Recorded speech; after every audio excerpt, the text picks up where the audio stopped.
오늘 오전 택시 감차 사업에 불만을 품은 민원인이 포항시청에 찾아가 공무원 2명에게 제초제로 추정되는 액체를 뿌리는 충격적인 사건이 발생했습니다. 파업에 들어가기로 했던 포항 시내버스 노조가 파업에 회사 측과 잠정안에 합의하면서 파업을 철회했습니다. 여러분 안녕하십니까? 포항 MBC 뉴스입니다. 포항시는 오늘 오후 5시 기준 코로나19 확진자가 5명 발생했다고 밝혔습니다. 이 가운데 1명은 초등학생으로 오늘 확진 판정을 받았고 포항시는 해당 학교에 대해 전수조사를 실시했다고 밝혔습니다. 또 다른 1명은 포항시 남구 상도동의 한 주점을 방문한 뒤 확진됐으며 나머지 3명은 기존 확진자의 밀접 접촉자인 것으로 나타났습니다. 포항시는 최근 해당 주점 관련 확진자가 잇따라 발생하고 있다며 방문자들의 검사를 당부했습니다. 포항 시내버스 노조가 파업에 들어가기로 했다가 회사 측과 잠정안에 합의하면서 파업을 철회했습니다. 노조는 지난 8월부터 최근까지 12차례에 걸쳐 회사와 임금 교섭을 벌였지만 합의점에 이르지 못하자 오늘부터 파업에 들어가겠다고 밝힌 바 있습니다. 하지만 밤사이 노사가 추가 교섭을 벌여 임금 월 11만 원 인상, 하계 휴가비 15만 원 인상 등의 잠정안에 합의하면서 파업이 철회됐습니다. 잠정 합의안에 대해서는 7일 이내에 노조원 찬반 투표를 실시할 예정입니다. 지자체의 택시 감차 사업에 불만을 품은 민원인이 포항시청 공무원 2명에게 제초제로 추정되는 액체를 뿌리는 사건이 발생했습니다. 얼굴에 제초제를 뒤집어 쓴 공무원은 각막이 손상된 것으로 알려졌습니다. 이규설 기자가 취재했습니다. 오늘 오전 포항시청 한 남성이 들것에 실려 구급차 쪽으로 실려 나옵니다. 이 남성의 자리에 있던 전화기는 바닥에 떨어져 있고 화분은 산산조각 나 있습니다. 오늘 오전 9시 반쯤 60대 민원인이 포항시청 대중교통과 사무실을 찾아왔습니다. 그리고 갑자기 제초제로 추정되는 액체를 직원 2명에게 뿌렸습니다. 상황 대처를 하기도 너무 힘들었고 아직도 심장이 떨려서 말을 잘 할 수가 없습니다. 직원 1명은 손에만 이 액체가 묻었지만 또 다른 직원은 얼굴에 이 액체를 뒤집어 썼습니다. 각막이 손상된 이 직원은 서울의 대형 병원으로 이송됐습니다. 택시 면허 매매 사업을 하는 민원인은 포항시가 진행하고 있는 감차 사업을 빨리 진행해달라고 수차례 민원을 제기해왔습니다.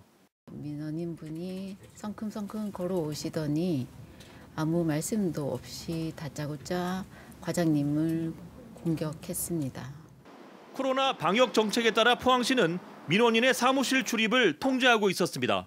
하지만 60대 민원인은 비상계단을 통해 사무실에 들어온 것으로 알려졌습니다. 경찰에 긴급 체포된 A씨는 범행에 사용한 액체의 성분을 말하지 않고 있어 경찰은 국과수에 긴급 성분 분석을 의뢰했습니다. MBC 뉴스 이규설입니다. 경주시는 최근 악성 민원인들의 폭언과 폭행으로 공무원들이 심각한 피해를 겪고 있다며 공무원 보호 대책을 마련하겠다고 밝혔습니다. 읍면동 행정복지센터와 본청 민원 담당 부서에 신체에 부착하는 영상 녹화 장비를 지급하고 민원인의 폭언과 폭행 등을 녹화하여 공무원 피해 구제를 위한 법적 증거로 활용할 방침입니다. 또 민원 업무 담당 공무원에 대한 보호 및 지원 조례도 내년 초에 제정하여 피해 공무원 의료비 지원과 휴식 보장, 심리 상담 등을 지원할 계획입니다. 포항 향토기업 살리기 비상대책위원회는 오늘 포항시청 앞에서 집회를 열고 포항시가 남구 대도동에 들어설 예정인 대형 예식장 건축 승인을 불허해 줄 것을 거듭 촉구했습니다. 집회 참가자들은 코로나19로 인한 경영난으로 포항 지역 예식장들의 폐업이 잇따르는 상황에서 외지 업체에 대형 예식장이 들어서면 지역 예식장은 생존하기 어렵다고 주장했습니다. 한편 P컨벤션은 포항 종합운동장 인근에 지하 1층, 지상 9층 규모로 예식장을 짓기로 하고 건축 승인을 위한 절차를 진행하고 있습니다. 국민의힘 대통령 후보 결정이 이제 일주일 앞으로 다가왔는데요. 국민과 당원들의 표심을 잡기 위한 4명의 후보들의 막바지 경쟁이 더욱 치열해지고 있습니다. 김철우 기자입니다. 요즘 국민의힘 내부에서는 주윤 야홍이라는 말이 떠돌고 있습니다. 낮에는 윤석열 캠프, 저녁에는 홍준표 캠프를 찾는다는 말로 두 후보의 이파전 구도가 강해지고 있습니다. 지역별, 연령별로 당심이 갈라지면서 섣불리 결과를 예측하기 어려운 상황입니다. 내년 대선 직후 지방선거가 치러진다는 점에서 대부분 국회의원이 겸직하고 있는 당협위원장의 영향력이 그 어느 때보다 큰 때입니다. 윤석열 경선 후보 진영에는 전현직 국회의원 80여 명이 몰렸습니다. 지방의원들을 비롯한 당원들의 지지 선언도 줄을 잇고 있습니다. 검찰총장 재직 시에 그래도 현 살아있는 정권에 맞서서 이렇게 처신하시는 것을 보고 그래도 정의롭고 좀 더 우리 대한민국 잘할 수 있겠다는 지도자로서의 역량이 있겠다 하는 그런 생각을 가지고 있었습니다. 하지만 당 한쪽에서는 20, 40대 당원과 대구의 상당수 당원들을 중심으로 홍준표 후보를 지지하는 공감대가 형성되고 있습니다. 국회의원 줄 세우기라는 구태로는 선거에 이길 수 없고 결국 민심을 잡아 여당의 이재명 후보를 상대할 책임자는 홍준표 후보라는 겁니다. 윤석열 후보께서 이재명 후보와 이제 그 대선에서 맞붙게 되셨을 때 정책적으로 과연 더 차별성을 띌 수 있을까, 좀 더 또 힘을 가질 수 있을까 하는 좀 그런 의문도 들고 해서 27만이라던 국민의힘 당원 수가 불과 몇 달 만에 2배가 늘어난 것도 후보 결정에 중요한 변수가 될 것으로 보입니다. 동시에 남은 일주일 동안 누가 민심의 흐름을 자신에게 끌어올 것인가가 국민의힘 대통령 후보가 되는 마지막 관문이 될 것으로 보입니다. MBC 뉴스 김철우입니다. 경북교육청은 오늘과 내일 이틀간 포항에 위치한 경북교육청 문화원에서 2021년 초등 수업 나눔 축제를 개최합니다. 이번 행사는 메타버스에서 미래 수업을 디자인하다라는 주제로 진행되고 있으며 특히 올해는 메타버스 공간에서 수업 나눔 축제를 직접 운영해 교사와 학부모들이 미래 교육의 방향을 탐색할 수 있는 다양한 기회를 제공했습니다. 메타버스 공간은 곧바로 폐쇄하지 않고 올해 말까지 운영하여 미래 교육을 위한 소통의 장으로 활용하게 됩니다.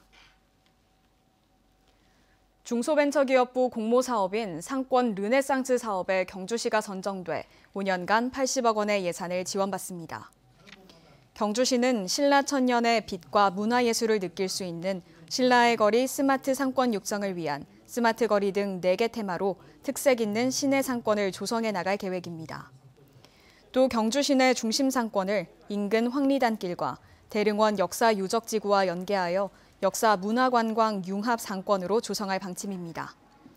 중소벤처기업부의 상권 르네상스 사업은 쇠퇴하는 구도심을 상권 활성화 구역으로 지정해 경쟁력을 강화시켜주는 사업입니다. 포항해경은 대게류 불법 포획과 유통에 대해 강력한 단속에 나서기로 했습니다. 해경은 지난해 경북의 대게 어획량이 1,471톤으로 전년 대비 15% 감소하는 등 최근 불법 포획으로 대게 어획량이 꾸준히 감소하고 있다고 밝혔습니다. 이에 따라 육해상 특별 기동 단속반을 운영해 대게 보관 창고 등에 대한 현장 단속은 물론 해상 단속에도 적극 나설 계획입니다.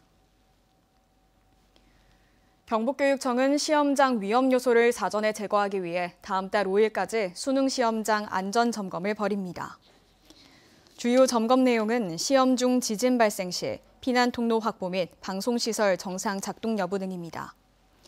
교육청은 포항과 경주 지진 비상대책 상황반을 포항교육지원청에 설치하고 지진 분석팀과 교육안전팀, 응급대응팀을 운영할 계획입니다. 한국농어촌공사가 운영하는 농지은행 사업이 농지 투기에 악용될 우려가 큰 것으로 나타났습니다. 감사원이 농지은행 사업을 감사했더니 농사를 짓겠다며 농지를 산 뒤 1년 안에 농지은행에 위탁한 3만 5천여 필지 가운데 528필지가 3년 안에 계약을 중도 해지하고 매각한 것으로 드러났습니다. 이 가운데 380필지는 전혀 농사를 짓지 않거나 농지 이용 기간이 3개월도 안 돼 투기 의혹이 컸습니다. 또한 매매한 528필지 가운데 419필지에서 119억 원의 시세 차익이 발생했고 수익률이 21%에 달해 전국의 논과 밭의 평균 지가 상승률인 3.3%의 6배를 넘었습니다. 세계적인 반도체 부족 현상으로 지역 자동차 부품업체 등과 같은 광공업 생산과 출하가 감소했습니다.